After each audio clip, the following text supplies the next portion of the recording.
राधे राधे दोस्तों, आज हम सुनेंगे आषाढ़ मास व्रत कथा अध्याय 7। पुराणों के अनुसार मंगलाचरण श्री गणेशाय नमः, श्री हरे नमः, श्री लक्ष्मी नारायण नमः। सूत जी बोले, हे समस्त ऋषिगण, अब मैं आपको आषाढ़ मास के महात्म्य का 7वां अध्याय सुनाता हूँ। इस पवित्र कथा को स्वयं भगवान श्री हरि ने देवताओं को बताया था। जो मनुष्य श्रद्धा और भक्ति से इसका श्रवण या पाठ करता है, उसके अनेक जन्मों के पाप नष्ट हो जाते हैं। उसके घर में सुख, शांति, धन, वैभव और भगवान विष्णु की कृपा बनी रहती है।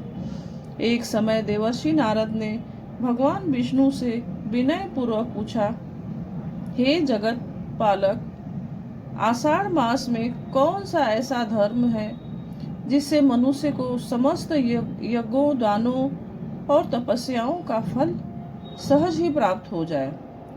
भगवान श्री हरि मुस्कुराते हुए बोले, हे नारद, आषाढ़ मास मेरा अत्यंत प्रिय मास है।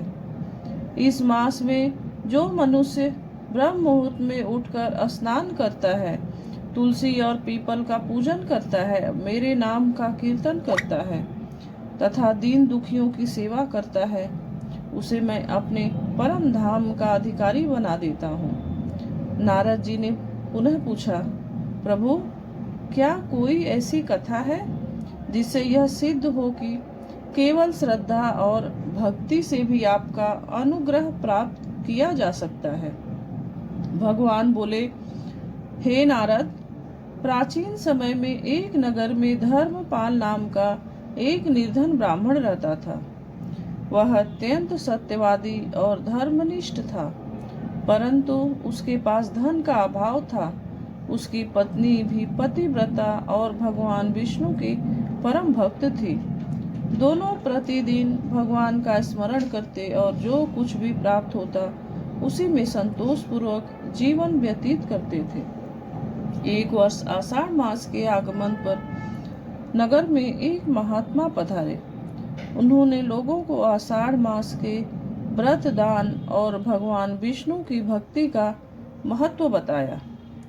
धर्मपाल ने भी श्रद्धा से वह कथा सुनी और संकल्प लिया कि वह पूरे मास भगवान की आराधना करेगा। वह प्रतिदिन प्रातःकाल नदी में स्नान करता, तुलसी दल अर्पित कर ओम नमो भगवते वासुदेवाय मंत्र का जाप करता और सायंकाल दीप दान करता। निर्धन होने पर भी उसने अपनी सामर्थ्य के अनुसार जल, अन्न और वस्त्र का दान किया। कुछ समय बाद उसकी परीक्षा लेने के लिए भगवान स्वयं विष्णु भगवान एक वृद्ध ब्राह्मण का रूप धारण कर उसके घर पहुंचे। उस समय घर में केवल थोड़ा सा भोजन बचा था, जिसे धर्मपाल और उसकी पत्नी ने अपने लिए रखा था। वृद्ध ब्राह्मण ने भोजन की याचना की। धर्मपाल ने बिना विलंब किए अपना समस्त भोजन अतिथि को अर्पित कर दिया। उसकी पत्नी ने भी प्रसन्नता पूर्वक कहा, अतिथि देवो भव। यदि आज हम भूखे भी रह जाएं तो कोई दुख नहीं, परंतु अतिथि भूखा नहीं लौटना चाहिए। वृद्ध ब्राह्मण ने भोजन ग्रहण किया और प्रसन्न होकर अपने वास्तविक दिव्य स्वरूप में प्रकट हुए। भगवान श्री हरि के 4 भुजाओं वाले रूप का दर्शन करके दोनों पति पत्नी भाव विभोर हो गए और उनके चरणों में गिर पड़े। भगवान विष्णु बोले, हे धर्मपाल, तुम्हारी निस्वार्थ सेवा, अतिथि सत्कार और आषाढ़ मास का व्रत मुझे अत्यंत प्रिय लगा है। मैं तुमसे प्रसन्न हूँ, वर मांगो। धर्मपाल ने हाथ जोड़कर कहा, प्रभु, मुझे धन, वैभव या राज्य नहीं चाहिए, बस आपके चरणों में अटूट भक्ति और धर्म मार्ग पर चलने की शक्ति प्रदान करें।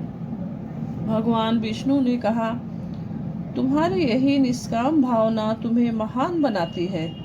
तुम्हारे घर कभी अन्न और धन की कमी नहीं होगी। तुम्हारे वंश में धर्म की वृद्धि होगी और अंत समय में तुम मेरे परम धाम को प्राप्त करोगे। भगवान के अंतर ध्यान होते ही उनके घर में समृद्धि आने लगी। दूर दूर से लोग धर्मपाल की सेवा और सदाचार की प्रार्थना करने लगे। उसने प्राप्त धन का उपयोग कभी अपने अहंकार के लिए नहीं किया, बल्कि गौ सेवा, ब्राह्मण सेवा, अन्नदान और मंदिरों के निर्माण में लगाया। उसकी ख्याति चारों दिशाओं में फैल गई। राजा भी उसके दर्शन करने आए और धर्मपाल से धर्म का उपदेश प्राप्त किया। धर्मपाल ने कहा, धन का अभिमान नहीं करना चाहिए। भगवान की कृपा से जो कुछ मिले उसे समाज की सेवा में लगाना चाहिए। समय आने पर धर्मपाल और उसकी पत्नी ने भगवान का स्मरण करते हुए अपने प्राण त्याग दिए। उसी क्षण दिव्य विमान आया और विष्णु दूत उन्हें वैकुंठ ले गए। देवताओं ने उनकी भक्ति की प्रशंसा की और भगवान विष्णु ने उन्हें अपने धाम में स्थान दिया। सूत जी बोले, हे ऋषियों, जो मनुष्य आषाढ़ मास में भगवान विष्णु का स्मरण करता है, तुलसी पूजन करता है, व्रत रखता है, कथा सुनता है, अतिथि का सम्मान करता है और अपनी शक्ति के अनुसार दान करता है, उसे धर्मपाल के समान पुण्य प्राप्त होता है। उसके सभी कष्ट दूर होते और अंत में उसे भगवान विष्णु के चरणों की प्राप्ति होती है।